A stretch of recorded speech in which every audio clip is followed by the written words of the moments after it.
The woman literally shrieked, "That belongs to my son," while pointing at my freshly restored 1870s log cabin, a cabin I'd legally purchased, fully documented, cash in hand. Picture this. I'm running my palm across century-old hand-hewn beams, breathing in that sweet scent of oiled cedar, when Belinda Stockworth comes marching across my property line. Her heels click against my new porch boards like a machine gun as she waves crumpled papers in my face. "My Bradley deserves this inheritance," she screams, her shrill voice cutting through the mountain air. Here's what burns me up. I bought this place fair and square at a county auction. Complete legal sale, proper deed, zero complications. But Belinda? She had the HOA board in her back pocket and 2 decades of crushing neighbors who dared challenge her authority. What she didn't know was that I just discovered something in the cabin's hidden cellar that would destroy her lies completely. What would you do if your dream project became someone else's family inheritance overnight? Drop a comment telling me where you're watching from and whether your HOA has ever tried something this outrageous. Let me back up and tell you how this whole mess started. My name's Garrett Thornfield, and 6 months ago, I was a burned-out software consultant going through the world's messiest divorce in Portland. You know that feeling when life hits you like a freight train carrying your ex-wife's lawyer bills? Yeah, that was me. My grandfather had been a carpenter, one of those old-school craftsmen who could make magic with nothing but hand tools and patience. When he passed, he left me a modest inheritance and some advice. Good work takes time, son. Measure twice, cut once, and never let bullies push you around. So when I found this listing, historic 1870s cabin, 2.3 acres, needs restoration, $85,000, something clicked. The photos showed hand-hewn Douglas fir beams sitting on original stone foundation, located in Pinewood Estates, a gated community of 47 homes in the Washington Mountains. The seller was the county. The previous owner, elderly recluse Edwin Holbrook, had died without a will. No family, no heirs, just this piece of history sitting empty while lawyers sorted probate. I drove up on a foggy morning, and the scent of pine needles mixed with damp earth hit me like nature's antidepressant. The cabin sat on a gentle slope, surrounded by evergreens that had probably witnessed the Civil War.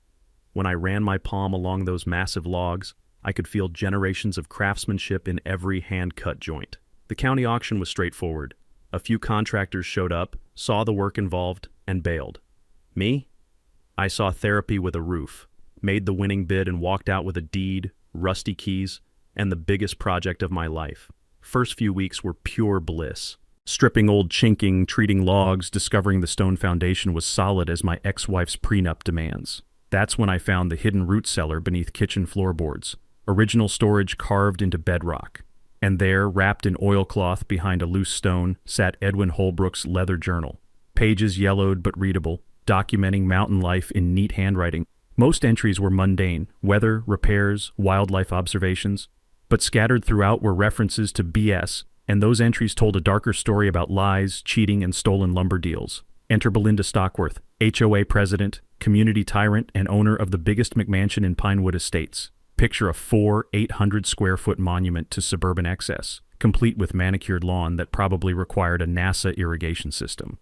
She lived there with Donald, a retired bank VP, and their 28-year-old son, Bradley, unemployed and apparently making it his life's work. Week 3 of restoration. The crunch of gravel announced Belinda's BMW like an air raid siren. She emerged wearing a business suit that cost more than my tool budget, clipboard ready for battle. "You're the new owner." Not a question, an indictment. Garrett Thornfield. I extended my hand. She examined it like evidence at a crime scene. "We need to discuss your permit violations." I blinked. "Ma'am, I have county permits. Building department said HOA approval wasn't needed for restoration." Her smile could have frozen hellfire. "Mr. Thornfield, you don't understand Pinewood Estates? This community has standards." Then came the bombshell that changed everything. Edwin Holbrook was my late husband's business partner back in the 60s. They had an understanding. This property would stay in the family. My son Bradley has moral rights to this cabin. The audacity hit me like the smell of her overpowering floral perfume mixing with fresh sawdust. She actually believed her sob story gave her legal claim to my property. "You bought stolen goods," she continued, voice rising. "I'm giving you one chance to do the right thing. Sell to Bradley for what you paid, $85,000. No profit from our family's loss." When I politely declined, her mask slipped completely. "Then you'll face the consequences. Work stops immediately pending architectural review. $500 daily fines until compliance. And if you fight me, there are lawyers who specialize in removing problematic residents. Standing there listening to this woman threaten my legal project while claiming imaginary inheritance rights, I realized my peaceful mountain retreat had just become a battlefield. Belinda wasted no time turning her threats into action. 3 days after our little chat, I found a certified letter in my mailbox that made my morning coffee taste like battery acid. Notice of architectural review violation stamped across the top in aggressive red letters. Apparently she'd created something called the Heritage Preservation Committee, which, I quickly discovered, consisted of exactly 3 people: Belinda, her sister-in-law Carol, and her neighbor, Mrs. Hendricks, whose main qualifications seemed to be nodding enthusiastically whenever Belinda spoke.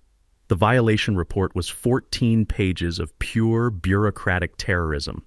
My crimes against humanity? Installing modern electrical outlets instead of keeping the original knob and tube wiring that could have turned my cabin into the world's most expensive campfire. Updating plumbing so I wouldn't need an outhouse in January. And my personal favorite, adding non-period LED lighting instead of, I guess, kerosene lanterns and the constant threat of carbon monoxide poisoning. The irony burned worse than the smell of Belinda's cigarettes drifting across my property line. Her McMansion had a hot tub, granite countertops, and enough outdoor lighting to guide aircraft, but somehow my historically accurate restoration was destroying community character. So I did what any sane person would do. I fought back with research. That weekend at the County Historical Society, a librarian named Margaret helped me uncover gold. Original 1870s photographs of my cabin, county records proving no HOA existed when it was built, and documentation showing my restoration matched historical accuracy better than anything else in Pinewood Estates. But Edwin's journal provided the real ammunition. Those mysterious BS references started clicking into place when I read this entry from 1968. BS tried another scheme today. Caught him selling our lumber to his side customers while claiming equipment failures delayed our shipments. Man's got no conscience. Good thing I document everything, including the insurance papers he thinks nobody knows about. The musty scent of old leather and aged paper mixed with my wood stain that evening as the pieces fell together. Billy Stockworth, Belinda's late husband, had been running scams on their business partnership for years. Edwin kept evidence, and Belinda was scared to death of what else might surface from the cabin's hidden spaces. That's when Ruby Castellanos made her move. This tough-as-nails neighbor shuffled over during my evening cleanup, her practical shoes crunching on gravel as she glanced around like a Cold War spy. "Son, you're walking into a tiger trap," she whispered. "That woman's got more schemes than a carnival con artist." Ruby broke down Belinda's playbook: manufacture violations, apply pressure, force below-market sales to family and friends. Previous victims included a teacher driven out over fake pool violations and a veteran harassed because his memorial flag supposedly violated aesthetic standards. "She controls the board through relatives and bribes," Ruby explained. "Been running this place like Stalin ran Russia." I remembered something from my divorce lawyer, property rights law I'd researched when my ex tried claiming ownership of my grandfather's tools. Turns out HOAs can't retroactively enforce architectural standards on existing structures. Something called grandfather clauses protect legitimate property improvements. The legal principle is simple. You can't manufacture rules just to harass people you don't like. Meanwhile, Belinda's psychological warfare intensified. Daily inspections, where she photographed every nail and screw from my property line. Fake noise complaints during legal construction hours. Anonymous flyers warning neighbors about outside agitators threatening property values. The strangest part? Watching her performance from my porch each evening, she'd march around taking pictures with the intensity of a documentary filmmaker, occasionally talking to herself and gesturing at my perfectly legal restoration work like it was evidence of war crimes. Then Marcus and Diana Price approached me, the young couple 3 houses down who looked like they'd been through Belinda's torture chamber. "We're next," Marcus admitted, nervously checking over his shoulder. "Pool permit irregularities and fence height violations. We wanted you to know, some of us see what she's really doing." The final escalation came on a Thursday when Belinda arrived with 2 board members during my cellar cleaning. I was simply removing 150 years of accumulated debris when she started shrieking about unauthorized excavation. "You're violating county ordinances," she announced, demanding immediate access for inspection. But here's where Edwin's journal had taught me something crucial about dealing with bullies. Document everything, stay calm, and never give them ammunition. My grandfather's advice echoed in my mind. Measure twice, cut once, and never let anyone push you around on your own property. Ma'am, I said, keeping my voice level while my blood pressure spiked, I'm cleaning an existing space. No excavation, no permits required, and definitely no unauthorized access to my private property. The look that flashed across her face told me everything. This wasn't about regulations or community standards. This was about control, and she was absolutely furious that her usual intimidation tactics weren't working. That's when I realized something that changed everything. Belinda had been winning these battles for years because nobody ever fought back properly. But I wasn't just anybody. I was a man with nothing left to lose and a growing pile of evidence that would make her very, very sorry she'd picked this fight. Belinda's next move hit me where it hurt most, my wallet and my timeline. Monday morning brought County Building Inspector Jake Morrison, clipboard ready and apologetic grimace in place. Sorry about this, Mr. Thornfield, he said, genuinely uncomfortable. Formal complaint about unauthorized foundation work. Someone claims you're doing structural modifications without permits. Pure fiction. I was cleaning existing space, not digging new foundation. But county regulations required full reinspection, stopping my work for 2 weeks while paperwork crawled through bureaucracy slower than Bradley looking for employment. The delay triggered Belinda's rumor campaign. Suddenly neighbors whispered about my finances, questioning whether I could afford proper permits or was cutting corners to save money. The sweet mountain air carried gossip faster than pollen in springtime. But my messy divorce had taught me something valuable about fighting dirty opponents. Hire professionals who know the rules. Sarah Jules specialized in HOA harassment cases, and her consultation revealed beautiful truth. Belinda's legal position was weaker than wet tissue paper. She's operating on intimidation and bluff, Sarah explained while reviewing my documentation. Keep photographing everything, file counter-complaints with the State Oversight Board, and let her mistakes accumulate. In property law, the person with better records usually wins. I'd learned that lesson the hard way during divorce proceedings when my ex-wife's lawyer tried claiming ownership of my grandfather's workshop tools. Meticulous documentation saved me thousands. Receipts, photos, witness statements, everything time-stamped and organized. Now I applied the same strategy to Belinda's harassment campaign. Requesting official HOA meeting minutes revealed suspicious gaps during every forced property sale. Lost documents whenever someone questioned board authority. Financial records showing Heritage Fund expenditures to family members' businesses. The pattern was clearer than mountain air after rainfall. Then I caught Bradley red-handed. Thursday afternoon, returning from the lumberyard, I found him casually strolling around my cabin like he was conducting a real estate appraisal. Gravel crunched under his designer sneakers as he tried acting innocent. Just checking out my future property, he said with the smug entitlement of someone who'd never earned anything. But here's the twist that changed everything. Bradley had keys. Not just casual trespassing, but actual access to my property.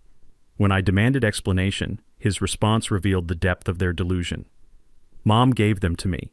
Said the previous owner left them with the HOA for emergencies. And since this is rightfully family property anyway. The audacity was breathtaking, but also legally actionable. HOAs don't hold emergency keys to private property. That's called breaking and entering when you're not the owner. Belinda had apparently convinced her son that imaginary inheritance rights included actual access privileges. Edwin's journal was revealing more secrets nightly. Reading by restored oil lamp in my cabin, I discovered Billy Stockworth's insurance scam from 1967. Equipment failures that delayed lumber deliveries while Billy sold inventory to private customers. Edwin documented everything, including references to insurance papers hidden in foundation stones where Billy's greed can't find them. That phrase echoed as I continued cellar restoration. Insurance papers, hidden in foundation stones. My grandfather always said mountain folks were clever about protecting important documents, and suddenly I knew exactly where to look. Meanwhile, Belinda orchestrated an emergency HOA meeting with Soviet-level control. Invitations to supporters only, deliberately excluding opposition voices. The agenda targeted my restoration specifically with retroactive architectural guidelines and created a heritage fund for legal action against disruptive residents. Public records revealed the Heritage Fund's creative accounting, legal fees to Belinda's cousin's bargain law practice, consulting fees to her sister-in-law's non-existent business, heritage research expenses matching Bradley's car payments exactly. The smell of financial corruption was stronger than fresh paint fumes. Pete Kowalski from the lumberyard provided crucial context about the family's history. Edwin Holbrook, honest, respected, meticulous record keeper, Billy Stockworth, reputation for flexible contract interpretations and creative invoicing schemes. Your lady's been poisoning the well against honest contractors for 20 years, Pete said, offering materials at cost. About time someone fought back properly. The escalation peaked with systematic vandalism. Friday morning revealed broken windows, scattered tools, and spray paint across my restored logs. The chemical smell of aerosol paint violated the clean mountain air like a slap in nature's face. No forced entry. Whoever did this had keys and intimate property knowledge. An anonymous note under my windshield made the threat explicit. Leave now, or worse, happens next. But Marcus Price's IT security background had anticipated this move. Hidden cameras captured everything, Bradley using keys to enter, methodical destruction designed to look random, and most damning, a phone call to his mother. Just mess things up like you said.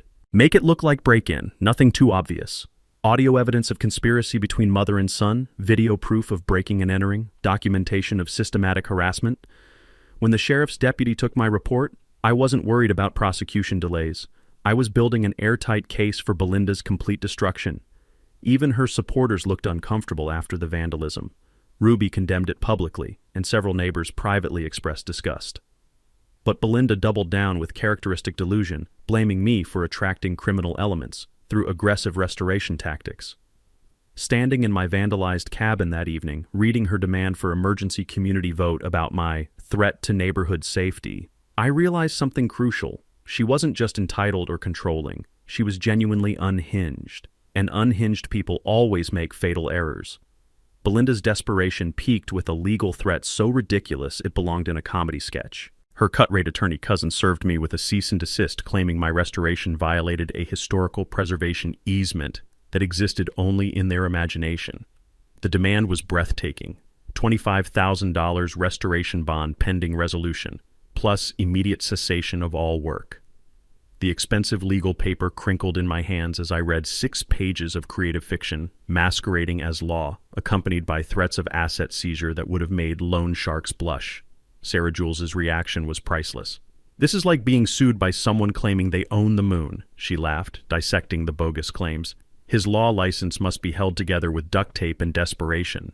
But while Sarah prepared our counterattack, I was solving Edwin's puzzle about hidden insurance papers. Following his journal clues, I'd been examining foundation stones systematically. Wednesday afternoon, alone in the cellar with just my flashlight, I discovered a deliberately loose stone near the eastern wall. What I found inside changed everything. Insurance documents from 1967 showing Billy Stockworth had claimed a mill fire destroyed premium-grade lumber inventory. The exact same lumber Edwin's journal documented Billy selling privately weeks before the accident. Not just business disputes, but actual insurance fraud worth thousands in 1960s money. The evidence was 50 years old and legally expired, but it proved Edwin's character assessment was spot on. More importantly, it explained why Belinda was so terrified of what else might surface from the cabin's hidden spaces. Then Bradley's harassment campaign went mobile. He started appearing at Murphy's coffee shop where I worked remotely, conducting loud phone conversations about family property being stolen by corporate raiders. His performance was theater-quality tragedy, wounded son fighting for heritage against heartless outsider. The barista, a college kid named Tyler, eventually approached me with barely contained amusement. "Dude, that guy's been practicing his sob story in the mirror. He keeps using the exact same phrases and dramatic pauses." Bradley's social media campaign was equally pathetic. Help Bradley Reclaim Family Heritage featured carefully staged photos of him looking mournful outside my property. The comment section revealed Belinda's digital puppetry, multiple accounts with suspiciously identical grammar mistakes, all expressing outrage about greedy developers. But Belinda's most desperate move targeted my personal history. She somehow obtained my ex-wife's contact information and conducted a fishing expedition that backfired spectacularly. Jennifer called that evening, voice mixing curiosity with indignation.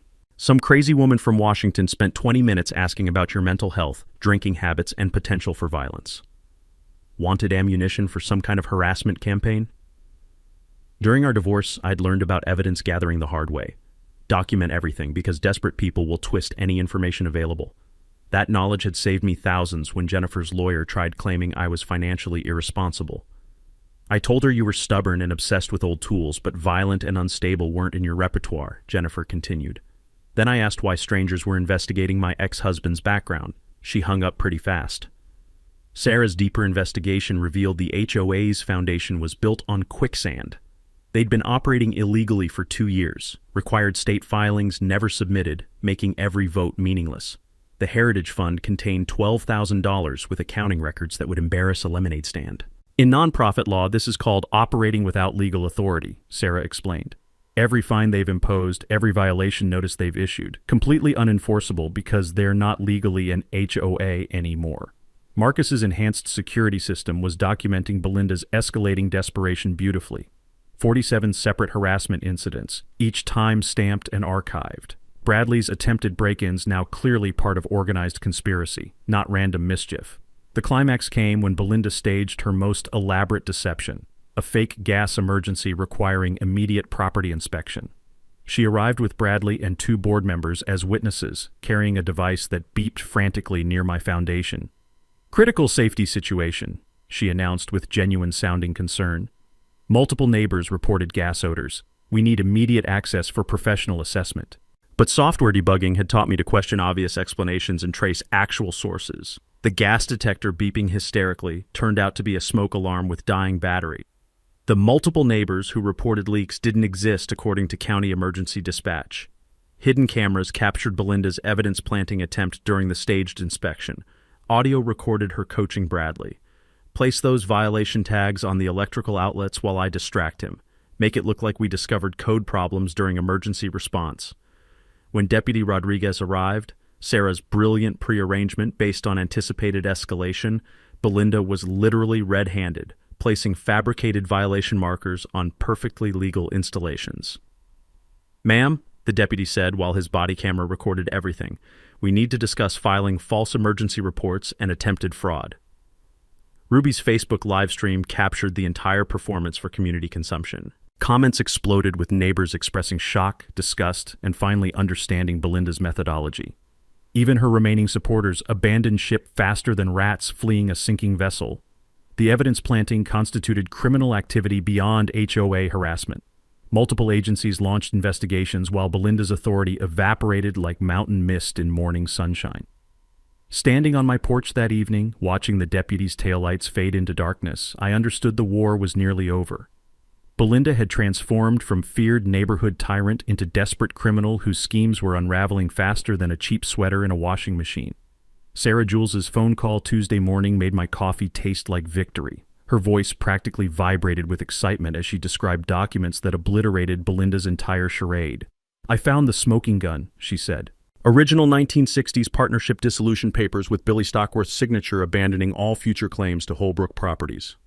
Your cabin and 2.3 acres are specifically mentioned in the legal waiver." The sweet irony made my head spin. Belinda had spent months screaming about family inheritance rights to property her own husband had legally forfeited 60 years ago. Her entire crusade was built on lies she'd probably convinced herself were true through sheer repetition. But the state HOA Oversight Board's audit delivered the knockout punch. The Heritage Fund investigation revealed $8,000 in unauthorized transfers to Stockworth family accounts. Bradley's car payments disguised as legal consulting, their Hawaii vacation labeled heritage research, even Donald's country club membership filed under community outreach expenses. "This crosses from civil harassment into criminal embezzlement," Sarah explained, spreading evidence across my kitchen table where morning light streaming through restored windows illuminated our treasure trove. Felony charges carrying 5 to 10 years prison time. The scent of fresh wood polish mixed with the musty smell of old legal documents as we organized our case. Every piece of paper represented another nail in Belinda's coffin, another step toward justice that had been delayed too long. Meanwhile, Bradley's arrest triggered a domino effect that exposed the family's dysfunction completely. Security footage led to formal charges: breaking and entering, vandalism, possession of methamphetamine paraphernalia that explained his erratic behavior and desperate need for money. "She's been using her addicted son as a weapon," Deputy Rodriguez told me during evidence review. "That's criminal exploitation of a vulnerable adult, not just property harassment." The HOA's foundation crumbled faster than stale cookies. 2 board members resigned upon learning their votes had no legal authority since the organization wasn't properly registered. Carol, Belinda's sister-in-law, faced accessory charges for knowingly participating in embezzlement. Neighbors organized legitimate meetings for the first time in decades. Then Edwin's will surfaced like a ghost delivering justice from beyond the grave. The document had been temporarily misplaced during probate. Mysteriously reappearing after Sarah's formal records request triggered county clerk investigation. The will's provision made me laugh out loud. Edwin had established a $15,000 restoration trust with explicit exclusion of any Stockworth family members from benefiting. His language was crystal clear: to protect mountain heritage from those who would exploit community resources for personal enrichment. He knew exactly what they were, the trust attorney confirmed. 60 years ago, Edwin Holbrook saw through their schemes and made sure future generations would be protected. Belinda's desperation reached pathological levels as reality closed in. Attempted bribery of county officials, fraudulent bankruptcy filing to avoid restitution, even threats against witnesses who might testify. Donald finally filed for divorce and turned state's evidence, providing 20 years of insider knowledge about his wife's criminal methodology. "I enabled her because I was afraid," Donald admitted during his police interview. "But watching what she did to you made me realize I'd become accomplice to evil." The community transformation was profound. Property values increased overnight as legitimate governance replaced tyranny. New families inquired about moving to Pinewood Estates specifically because Belinda's reign was ending. Ruby organized transparent meetings that accomplished more productive discussion in one evening than Belinda's fake committees had achieved in years. Standing in my nearly completed cabin that night, running my palm along Edwin's hand-carved mantelpiece, I understood the deeper meaning of my restoration project. This wasn't just about saving an old building. It was about proving that patience, persistence, and principle could defeat corruption and bullying. The power had shifted completely. Belinda faced criminal prosecution while I had legal authority, community support, and resources to finish my dream. Her 20-year dictatorship was collapsing, but I also understood that desperate criminals make unpredictable choices. The final confrontation was coming, and I was ready. Sarah Jules spread our battle plan across my dining table like a general preparing for the final assault. The afternoon sun streaming through my restored windows caught dust motes dancing above evidence files that could destroy Belinda's life. "Three-pronged attack," Sarah explained, her finger tracing our strategy. "Criminal prosecution for embezzlement, civil recovery for harassment damages, and injunctive relief to prevent future abuse. It's like playing chess when your opponent doesn't know the rules." The legal beauty was in the details. Tortious interference, when someone deliberately damages your property rights through systematic harassment, opens the door for punitive damages beyond simple restitution. Every security camera incident, every fake violation, every intimidation attempt became a billable offense in our favor. "Here's what homeowners never realize," Sarah continued, pulling out calculations that made my eyes water with happiness. "When HOAs operate without proper state registration, board members lose legal protection and become personally liable for every action. Belinda's not just losing HOA immunity, she's facing personal bankruptcy. That knowledge nugget was worth remembering. Always verify HOA legal status before complying with any demands. 30 seconds of online research could save thousands in illegal fines. Ruby's kitchen became our war room, the scent of her apple pie mixing with serious strategy as neighbors who'd been terrorized for years finally found their voices. Marcus created encrypted communication channels that would make the NSA jealous. Diana researched legitimate governance procedures, and Pete Kowalski offered his lumberyard for larger coalition meetings.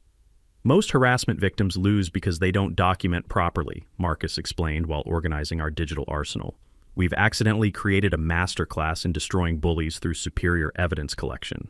The Holbrook Trust Funds provided beautiful leverage. $15,000 for community heritage projects that would benefit everyone except the Stockworth family.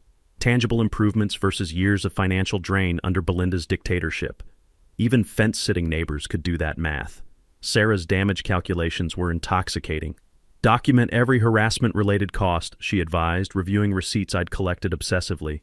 "Legal fees, security systems, lost work time, even stress-related medical expenses.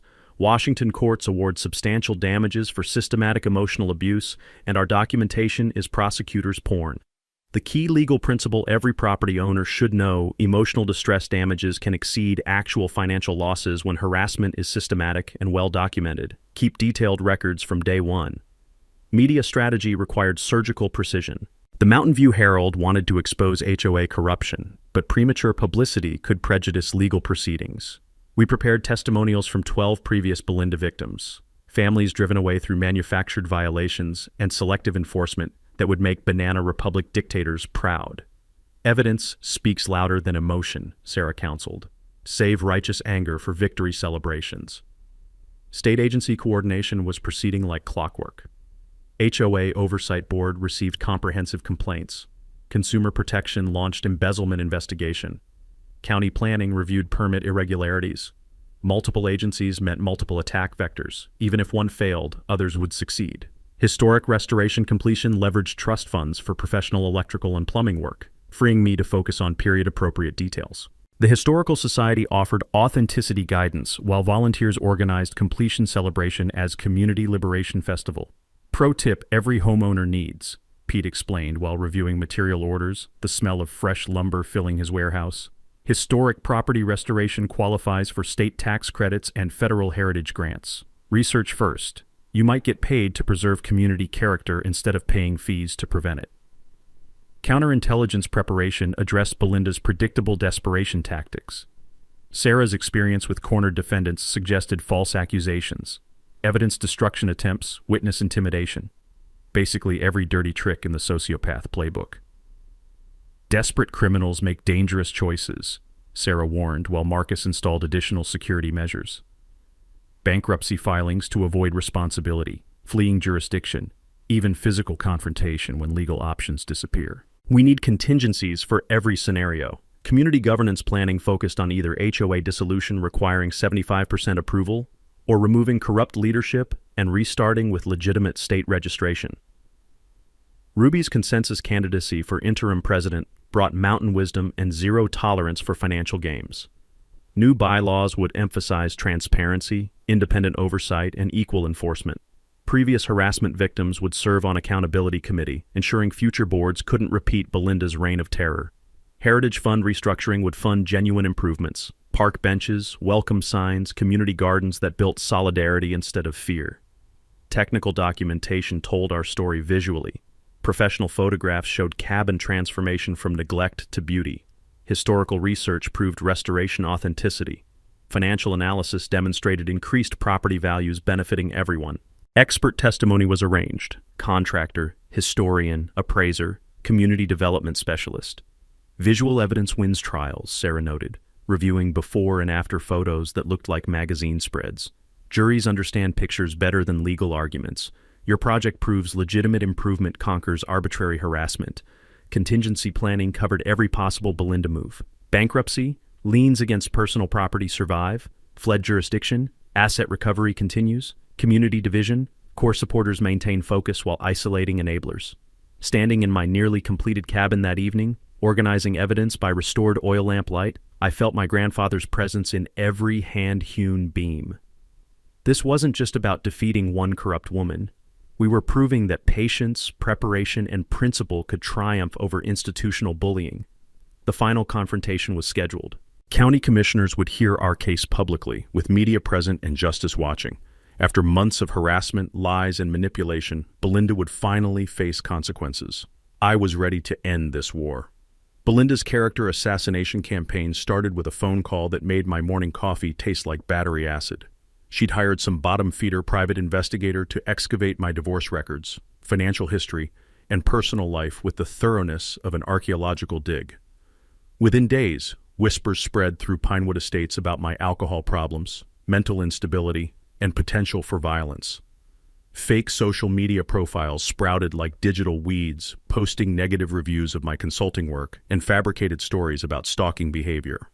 The desperation smelled stronger than Ruby's overpowering rose garden fertilizer. Marcus traced the fake accounts back to IP addresses at Belinda's house. Apparently, cybercrime wasn't the Stockworth family's forte. But the most vicious attack targeted my ex-wife. Belinda called Jennifer with an elaborate sob story about harassment, implied threats, and my concerning obsessive behavior regarding the cabin project.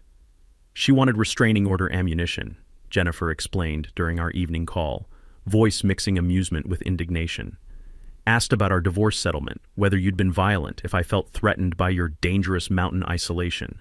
I told her you were many things: stubborn, chronically unable to ask for directions, obsessed with vintage tools, but violent wasn't in your repertoire. Here's what I'd learned during my messy divorce about harassment campaigns.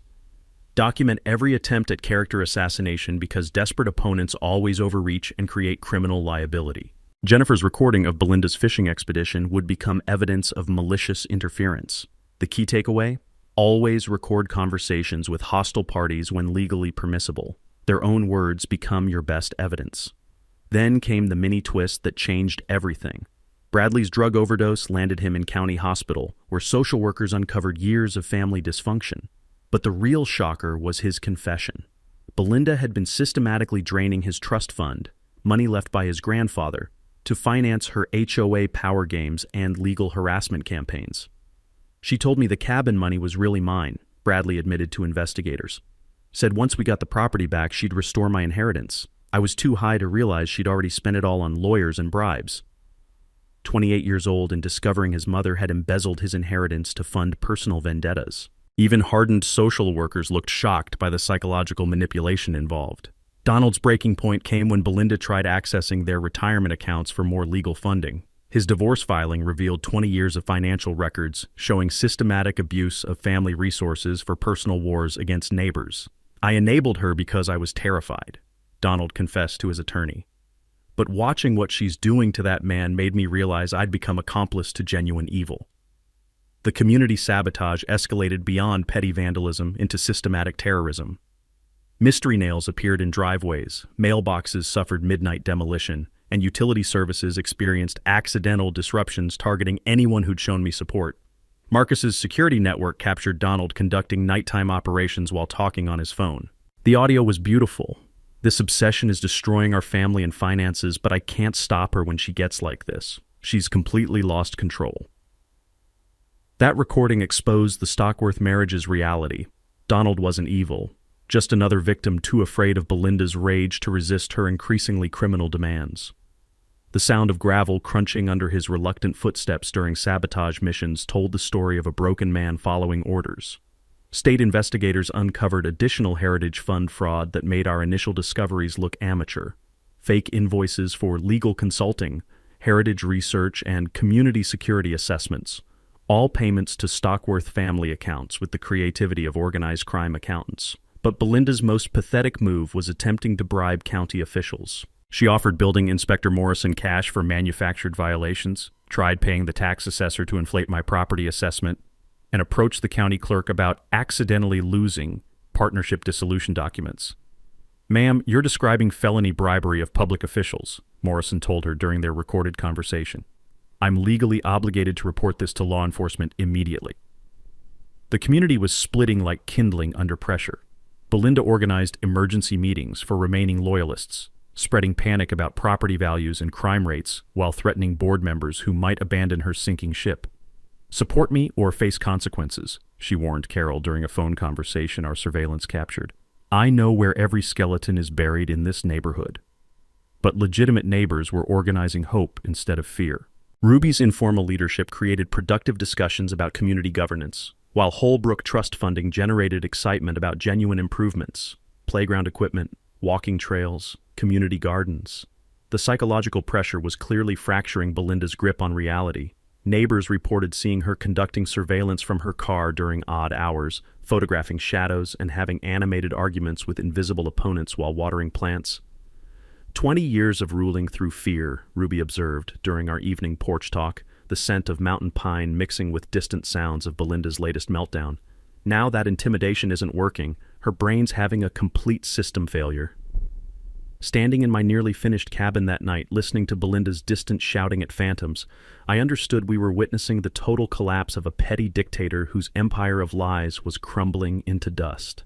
The final public confrontation was scheduled, and she was already defeated. She just didn't know it yet. Belinda's final desperate measures began the moment she posted bail using every dollar in their family savings. Within hours, she violated her restraining order with the systematic persistence of someone whose grip on reality had snapped completely. Her first scheme was recruiting contractors through Bradley's criminal connections. Apparently, unemployed addicts were more reliable than HOA board members. The plan was beautifully stupid. Hire tweakers to create accidental damage during late-night utility repairs, while she established alibis at community meetings. But Marcus's security evolution had created a digital fortress. Hidden cameras with night vision motion sensors and audio recording that captured 3 strung-out vandals approaching my property at midnight. The footage was prosecution gold: license plates, faces, and the bag of methamphetamine they dropped while fleeing from motion-activated floodlights. Conspiracy to commit vandalism using known criminals, Deputy Rodriguez explained while reviewing evidence. She's building her own federal case file. The environmental fraud attempt revealed Belinda's complete disconnection from logic. She filed false EPA reports claiming my septic restoration disturbed critical wetlands, requiring immediate evacuation and federal intervention. Apparently, she'd spent sleepless nights researching environmental law with the dedication of a manic graduate student. The EPA inspector, who arrived Thursday, looked like he'd drawn the short straw. "Ma'am, this property sits on a mountainside 15 miles from the nearest wetlands," he told Belinda while she frantically gestured at my perfectly legal septic system. The smell of her desperation was stronger than the fresh pine needles scattered across my driveway. But here's the mini twist that changed the game completely. While Belinda focused on destroying my property, I'd been quietly building relationships with other HOA abuse victims across the region. Sarah's legal network had connected me with 12 families in neighboring counties who'd suffered similar harassment campaigns. "Your case broke something loose," explained Janet Morrison from Pine Valley Estates. "Reading about your fight gave us courage to document our own experiences and contact authorities about systematic targeting." The revelation was stunning. Belinda's tactics weren't unique to Pinewood Estates. A pattern of HOA fraud stretched across 3 counties, involving forced property sales, embezzled funds, and strategic intimidation. We weren't fighting one corrupt woman. We were exposing an entire network of community parasites. Meanwhile, Donald's cooperation with prosecutors revealed 20 years of systematic theft that made our case look modest. 12 families driven from Pinewood through manufactured violations, property values artificially suppressed for below-market sales to cronies, and community funds diverted to personal accounts totaling nearly $200,000. "She convinced me we were protecting property values," Donald confessed during recorded interviews. "I didn't realize we were running a criminal enterprise that destroyed people's lives." The tax assessment scam showed Belinda's final grasp at financial revenge. She attempted bribing County Assessor Linda Jules, no relation to Sarah, to increase my property taxes from reasonable $2,400 to impossible $15,000 annually, claiming my restoration created a commercial resort facility. "Lady, you're describing felony bribery during an active criminal investigation where you're the primary suspect," Assessor Jules told her while secretly recording their conversation. "Do you understand how insane that sounds?" But my counterpunch was already in motion. The regional coalition of HOA abuse victims had attracted media attention from Seattle television stations interested in investigating systematic corruption. Our documentation became the foundation for a week-long investigative series about property rights and community governance abuse. Homeowners Fight Back: How One Man's Cabin Restoration Exposed Regional HOA Fraud Network became must-see television across Washington state. Belinda's harassment campaign had accidentally created the publicity nightmare she'd feared most.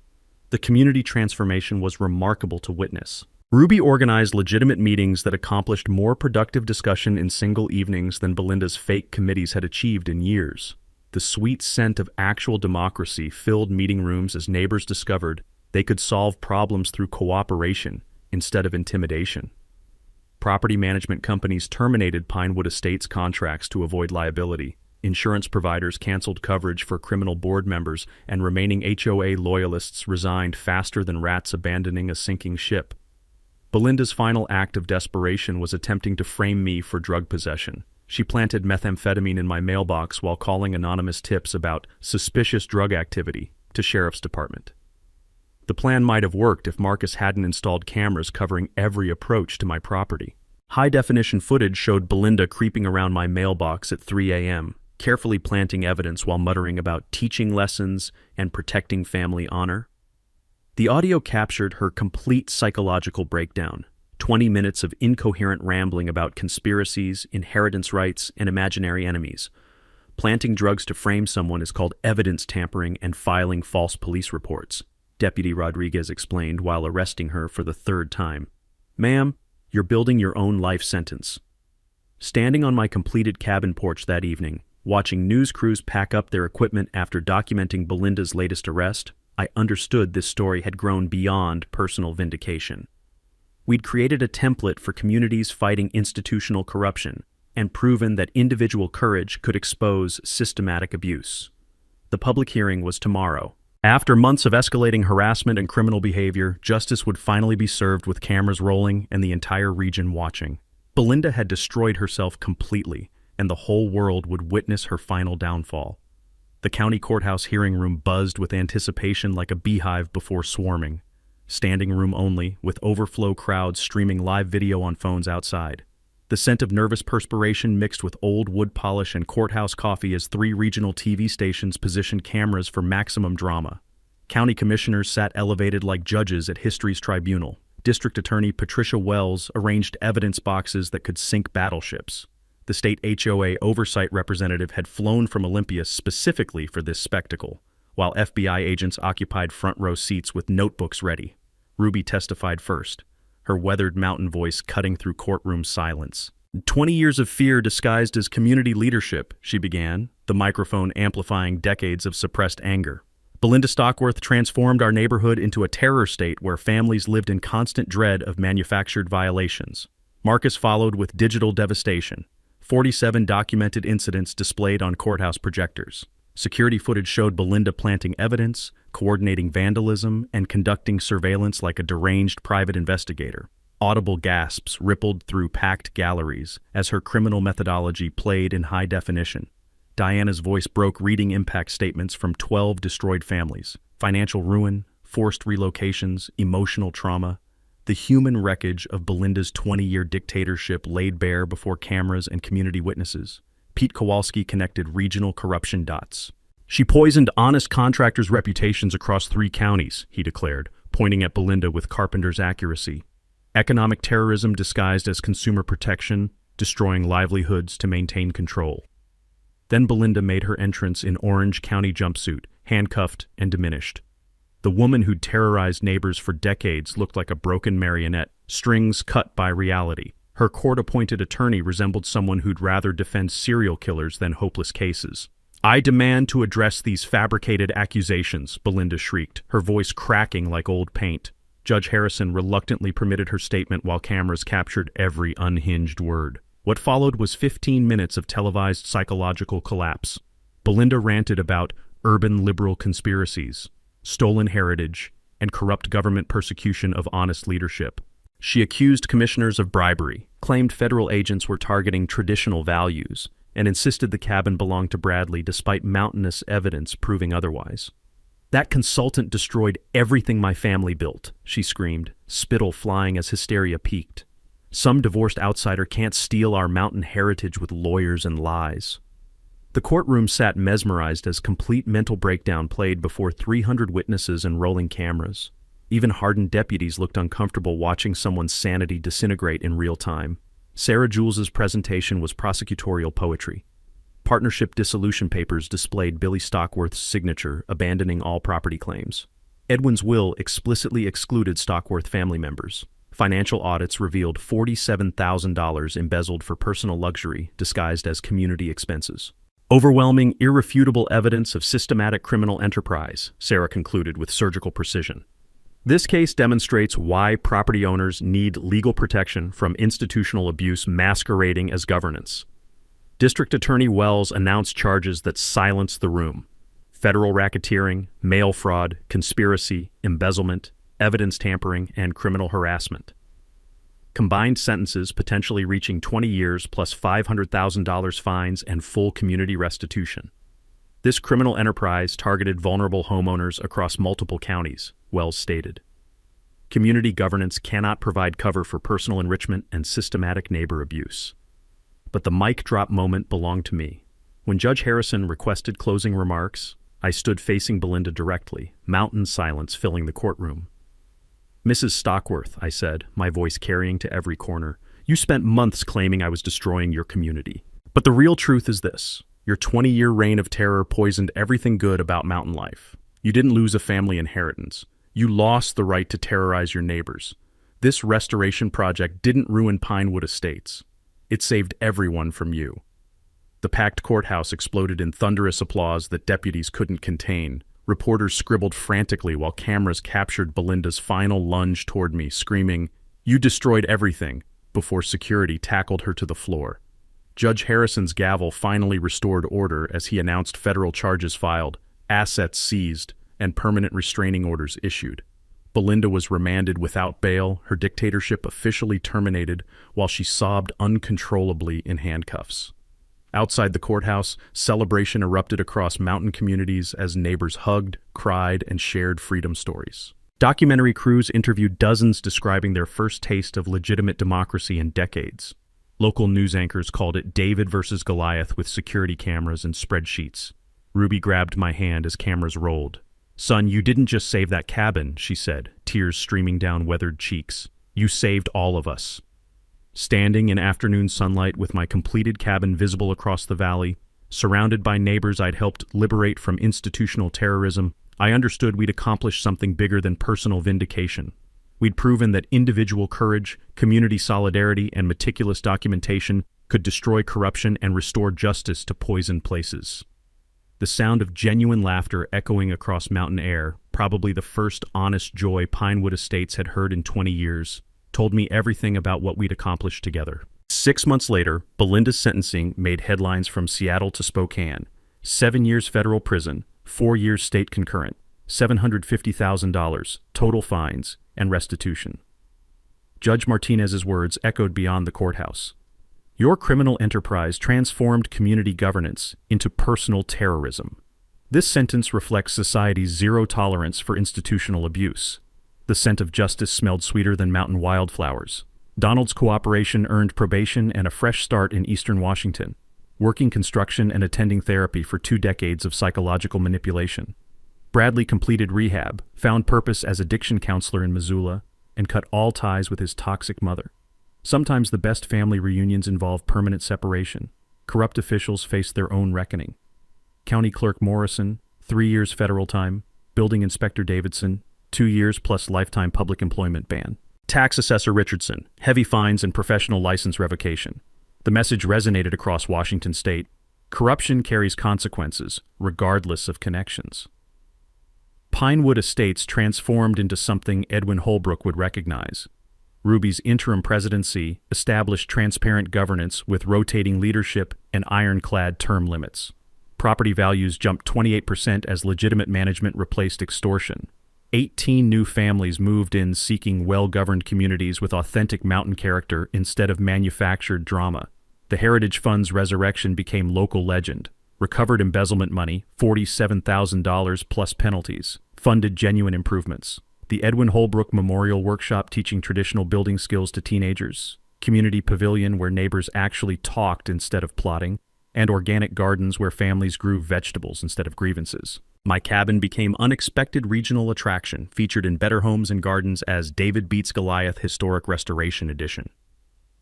The workshop program connected mountain youth with craftsmanship heritage their grandparents had nearly forgotten, teaching patience and precision in an instant gratification world. Sarah Jules's expertise gained national recognition through our case citations in 23 subsequent HOA prosecutions. Her Property Rights Defense Handbook became required reading for harassment victims, proving that systematic documentation defeats systematic bullying every time. Netflix's Cabin Conspiracy documentary reached 2.8 million viewers, sparking national conversation about HOA reform. Media coverage included 60 Minutes, Reader's Digest, and This Old House. Apparently, David versus Goliath stories with spreadsheets and security cameras make compelling television. Personal healing surprised me most.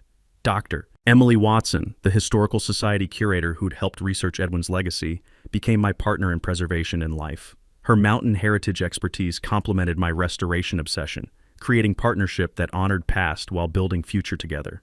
Even my ex-wife Jennifer admitted Emily was a significant upgrade during our surprisingly cordial Christmas call. Regional impact exceeded expectations. 3 neighboring communities requested HOA problem assistance, leading to Pacific Northwest Property Rights Alliance formation. Marcus and Diana launched consulting business helping harassment victims document cases professionally. Pete's Lumberyard grew 40% through referrals from customers who'd witnessed integrity triumph over intimidation. The Mountain Justice Workshop series taught hundreds of families practical skills, documentation techniques, legal research, coalition building. Our key distribution: Know Your Rights, HOA Powers and Limitations. Simple knowledge preventing thousands in illegal fees and manufactured violations. Ruby's county commission election on transparency platform proved community activism creates lasting political change. Her rapid response team for HOA corruption ensures future victims won't fight alone against institutional bullies. But the legacy I treasure most is simpler. Standing on my porch this golden evening, watching neighborhood children play safely in streets where fear once ruled, listening to genuine laughter echo across mountain air, I understand restoration's deepest meaning. The wooden sign reads, Holbrook Heritage Cabin, Eston 1871, restored 2025, protected forever. But real preservation isn't about logs or legal precedent. It's proving that ordinary people armed with patience, principle, and community support can defeat any tyrant. My grandfather's carpentry wisdom applies to justice. Good work requires time, son. Measure twice, cut once, and never let bullies push you around. Sometimes the most important restoration projects aren't buildings. They're restoring faith in fairness, community, and people who refuse surrendering dreams to petty dictators. The coffee tastes better when you're drinking it in freedom. Share your HOA nightmare stories in the comments. Your experience might help someone else fighting similar battles for basic dignity and property rights. Subscribe for more stories about beating institutional bullies through courage, preparation, and the legal strategies that actually work when patience meets persistence. Every sunset over these mountains reminds me, sometimes fixing what's broken requires tearing down what's corrupt and building something beautiful in its place.